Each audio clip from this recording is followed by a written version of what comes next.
fake delivery driver wants to come in.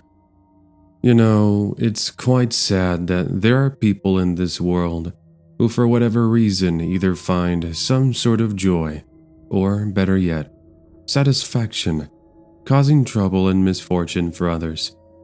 While I've had my fair share of the strange and weird, nothing quite as scary has happened to me than the time I was babysitting my younger brother. This was in 2015, and it takes place in British Columbia. I was a senior in high school. I recall that day like it was yesterday. It was a Saturday evening in the winter time. My brother was watching cartoons in the downstairs living room, and I was laying in bed, being lazy and listening to music. I must have been laying there for approximately 45 minutes, and as soon as I got up so I could go and take a shower, I hear the front doorbell ring. Now, my little brother, aged 7 at the time, never answered the door. So wouldn't you know, I was surprised to hear my brother talking to someone. "Hey there, little man. I got a package for you. Do you mind letting me in so I could drop it off?" I can recall hearing someone say in a slurred tone as I make my way down the stairs. "Nice. The books are here early. I can get my studies in," I exclaim in excitement. Now, here's the thing. I hadn't yet seen this delivery driver, not that I was even focused on that. When I reach the bottom step, I now have a better look at the man. He's easily towering over my little brother, who's in his cute lined pajamas, standing there in all his innocence. I got the chills, because the man standing outside, by the way, the screen door was still closed, looked completely trashed. He had a jumpsuit with stains on it, unkempt hair and scruffy beard, a little box way too small for my books, and a look on his face that said, "I hit the jackpot." "Can I help you, sir?" I said, as my little brother turns back to me with his little smile. "Oh, yeah, I was just telling the little guy here I got a delivery for you. Could you let me in so I can go ahead and drop it off for you?" He responds, the strong smell of alcohol coming through the screen. Well, one thing was for sure. Letting him in wasn't an option. After all, what sort of delivery driver asks to come into your home? They can just leave the package on the porch. Not only that, but I didn't even see any sort of vehicle, as if his looks and imperative behavior hadn't already raised alarms. This was the moment I pulled out my phone and opened the Amazon application. The man just standing there, and I realized I hadn't received any sort of notification or message. It just said the package would arrive by 9 p.m., and it was currently 5 p.m.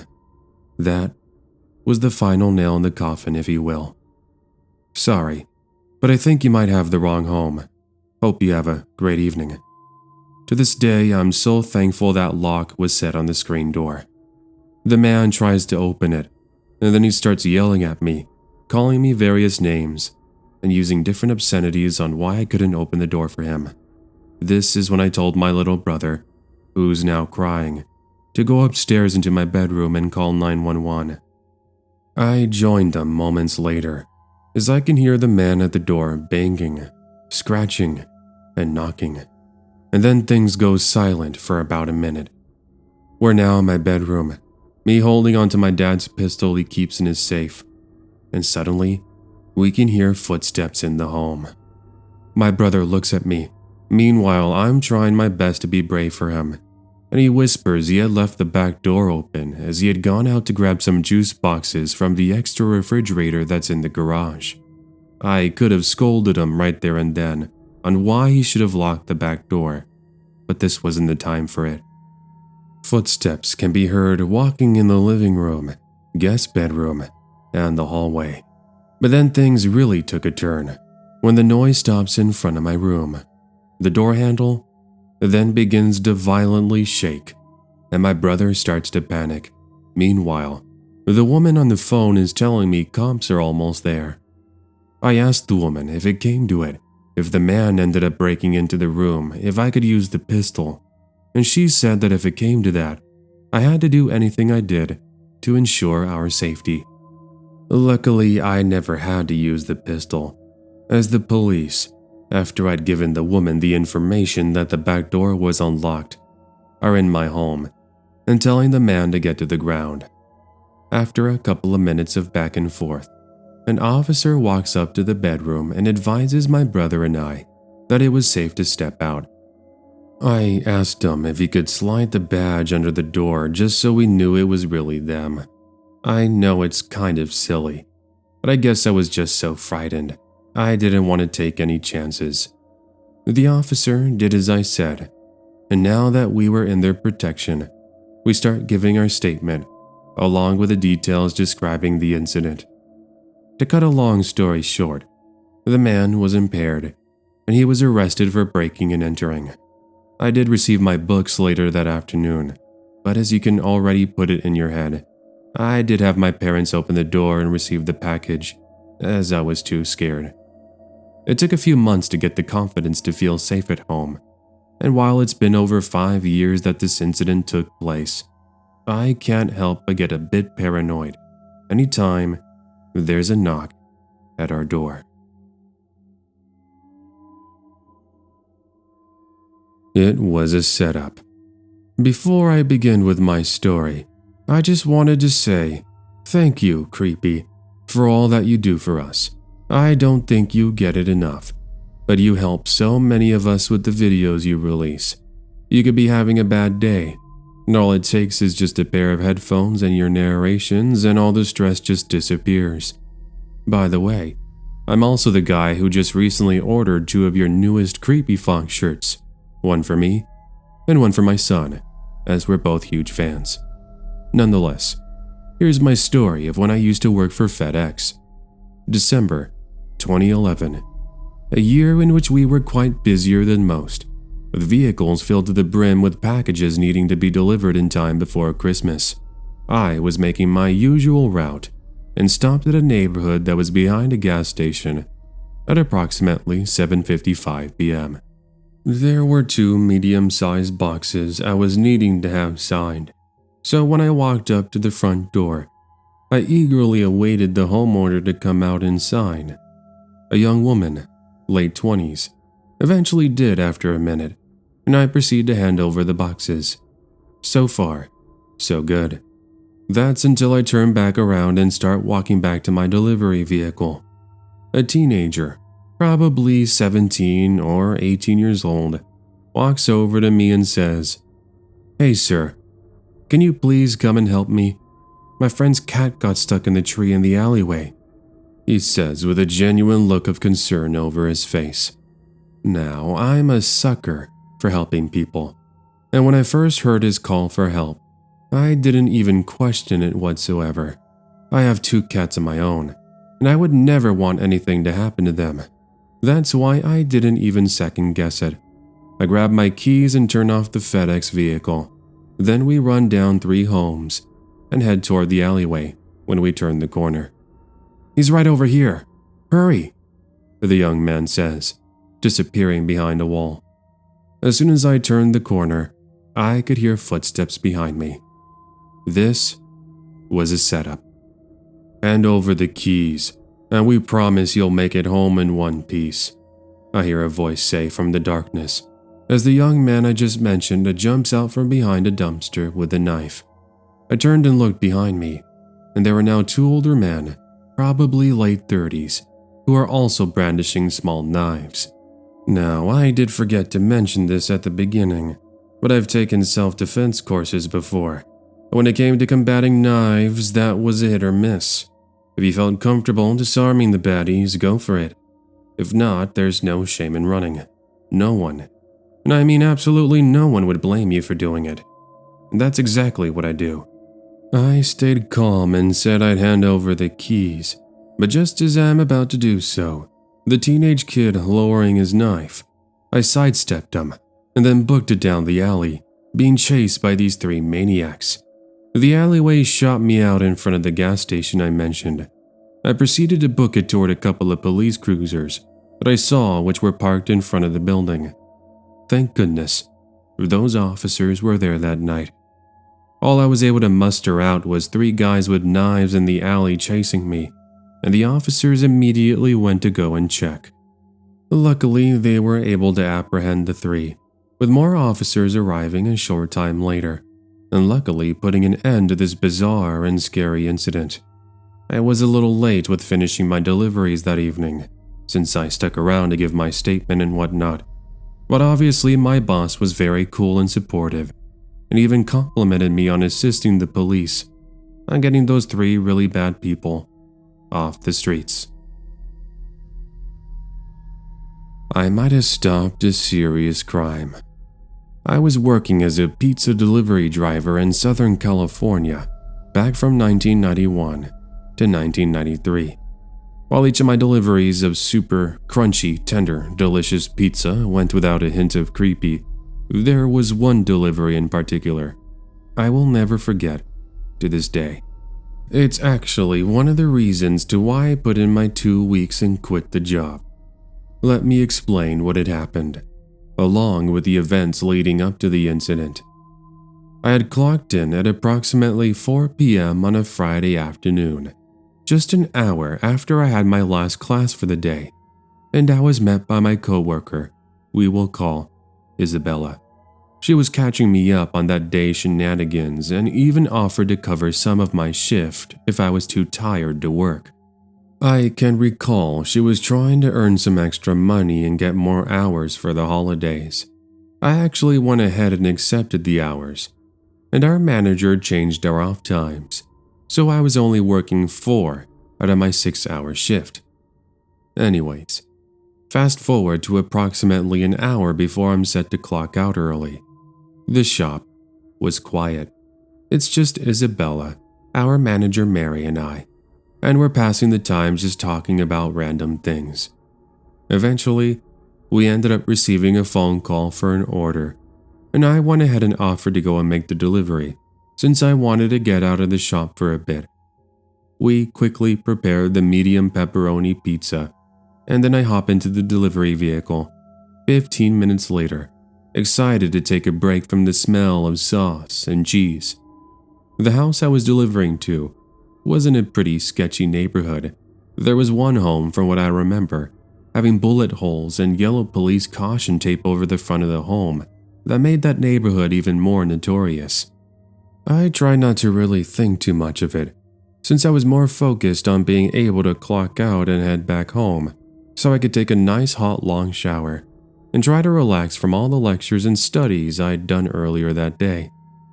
As I pulled up into the cul-de-sac, a light rain hitting my windshield, I couldn't help but get this really strange feeling in my stomach.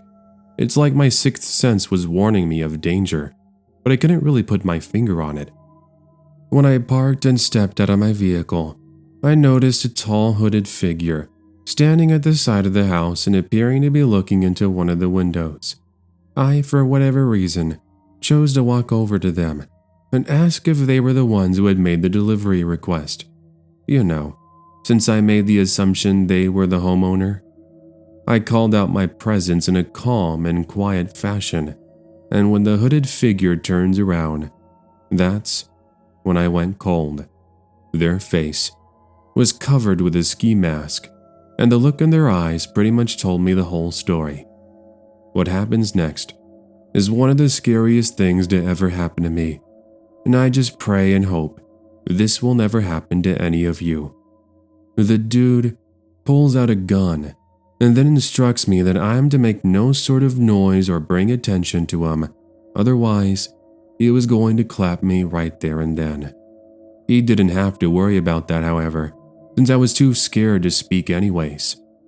Well, clearly caught red-handed, he ended up looking in every direction in a paranoid fashion before booking it past me, then across the street, disappearing behind a couple of homes. I had no idea what to think in that moment, other than to knock on the homeowner's door and ask them to call the cops. A woman, pregnant, from what I remember, answers, and I then proceed to explain there was a man outside her home with a gun. I don't really think she believed me at first. She quickly changed her attitude and ushered me in so that she could call for help. About 8 officers came rolling into the cul-de-sac less than 10 minutes later, and I remember them doing this full-on search trying to locate this home burglar. Unfortunately, they never did find him, and his identity remained a mystery. I returned back to the pizza shop.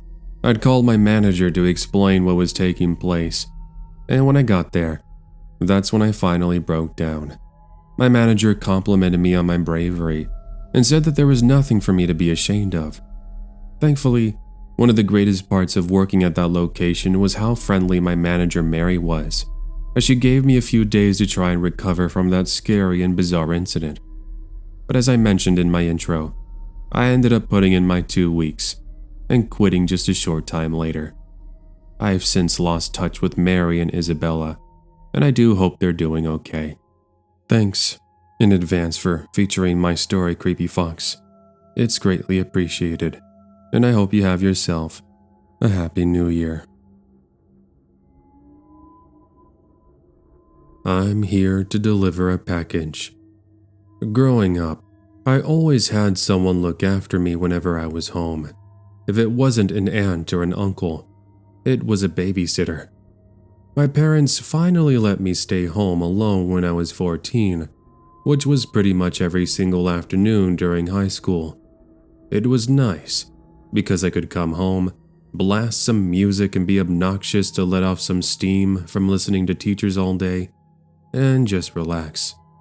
Seriously, those of you who are all grown up, do you remember the times you'd sit in your classroom and just look at the clock and say to yourself, why is it when you're having fun, time goes so fast, but when you're sitting here listening to your teacher talk, it drags on for hours? I digress. The point I'm trying to pass on to all of you was being home alone, and this afternoon I'd returned from school and it had begun like all the rest. I entered through the kitchen and was greeted by my German Shepherd Alex. I gave him a hug as I took out a treat I brought from the store for him. I then walked over to the microwave and warmed up some Hot Pockets that I also purchased.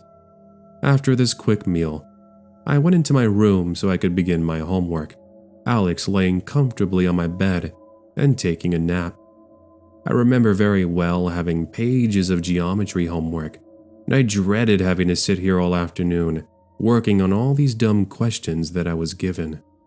After about an hour of doing homework, I got up because I wanted to grab myself a Sunny D and some hot Cheetos to help quench my taste buds. As soon as I walked into the kitchen, I happened to look into the window. That's above the sink, mind you, and I saw a figure pass by very quickly. I stood there for a few seconds, wondering if I'd imagined this sight, but when Alex comes running into the kitchen barking and all his hair standing straight up, I knew in that moment something was very wrong. Dumb me actually went over to the door and opened it ever so slightly. The screen door is still being locked, mind you, and that's when I could get a better look at him. There's this average-looking guy in a red hoodie, black jeans, and sneakers with a box cutter, trying to cut the screen of one of my windows. "Hey, can I help you?" I muster up, the man clearly caught off guard and starting to panic. "Yeah, actually, I'm here to deliver a package. Do you mind opening up so I could hand it over?" Take note, I didn't see any sort of package, as all there is just a man and a box cutter. I told him to get lost. Alex was pretty much on the verge of breaking the door down and going after this creep. And after about 10 to 15 seconds, the man puts the box cutter in his pocket, then turns to walk toward the back fence, leaving a short time later. I called the cops, who showed up roughly 7 to 8 minutes later, and after a quick explanation, they searched the surrounding neighborhoods for roughly 15 to 20 minutes. They came back to me, and they said they couldn't find him, which was a shame considering if I hadn't seen him, nor had Alex not been there, this guy may have very well broken into my home. What he would have done, that's anyone's guess. And that idea is what gives me nightmares even to this day, as there will be some nights I'll dream of that afternoon, and in some of those dreams, that fake delivery driver breaks into my home. Why I stopped delivering pizzas. Before I begin with my submission, here's some contextual information on me. This is from the perspective of a 5'3", 120-pound female, and I was 22 at the time of this incident. Now let me begin with the scary story. Being a pizza delivery driver is quite the interesting title, might you agree? Don't get me wrong, it's a job, and with the occasional generous customer giving you a pretty nice tip, you might have some evenings where you could potentially walk away with an extra $100. Those nights were very rare, but when it did happen, it sure helped pay for bills and other necessities. I'm describing my line of work from the mid-2000s, where I was employed for a mom-and-pop pizza store as a side hustle. Normally, I worked in the evenings and was off close to 11 p.m., occasionally going to midnight on rare instances when we were really busy. Anyways, I've been on the job for no more than 6 months, and had started my shift just like any other. After 3 to 4 deliveries, I ended up getting an order for a large cheese pizza that was on the other side of town. It would take me roughly 20 minutes to get there. Kind of annoying, but at least it gave me some time to listen to music. When I pulled up into the neighborhood, this taking place just a couple of weeks before Halloween, I was taken aback by all the wonderful decorations on the homes. Pumpkins, props, lights, you name it. The house I arrived at for the delivery, however, was pretty boring. No lights or decorations whatsoever. In fact, it looked pretty run down compared to the other homes. Then again, this was in an older part of the city, but at least the other homeowners appeared to keep their homes in tip-top shape. I digress. I pulled up into the driveway and got immediately spooked by 2 of the largest pet bulls I'd ever encountered in my life. If it wasn't for the fence holding them back, I'm pretty sure they would have torn this calm, cool, and collected pizza delivery driver into a million pieces. Anyways, I walked up to the door and knocked. 10 seconds later, this really tall, middle-aged man holding a Coors Light opens the door and then looks down at me and gives me one of the creepiest smiles I'd ever seen. I tried to hand him the pizza box, but he kept on insisting I come in and drop the pizza off in the living room table. Now, it's very rare we pizza delivery drivers ever enter people's homes, and the only time I actually did it was on a couple of occasions when the homeowners were elderly and couldn't carry the boxes of pizza being delivered. This was no elderly man, and he needed no such help with carrying a pizza box. I kept on insisting he just take the pizza, but it was clear he wasn't going to pay me unless I actually did as he said. I wasn't sure what was worse, being yelled at by the boss for not getting the payment, or being yelled at by this customer for not doing as he wished. Now, I know looking back, this was probably the dumbest decision of my life, and trust me, you don't have to tell me twice. I know this was just naive. I actually went ahead and took a step into his home. Not all the way, but just enough to get a better look of his living room. The place was a mess. There were used paper plates and cups scattered across the floor, stains on the carpet, bags of potato chips half open, and this overall smell that almost made me barf. Another thing I saw was a little table next to me with a lamp, and this is when I decided to place the pizza box there. The man yelled at me and told me to come in further and place the pizza on the other table that's further in the living room. But at this point, I didn't care if I was going to get yelled at by the boss. I stepped back, and as soon as I did, the man tries to grab me, but his grasp just misses my t-shirt, and I feel his warm breath just inches from my neck. I booked it toward my vehicle, and the last sight I see was the man just staring at me from the front porch with this look of defeat. I was expecting my boss to give me a hard time, but after I explained my creepy encounter, he was very understanding. We ended up calling the police, but nothing really came out of it, which sucks because it really affected me quite greatly. I'm almost positive he was going to try and lock the door as soon as I stepped in all the way into his living room.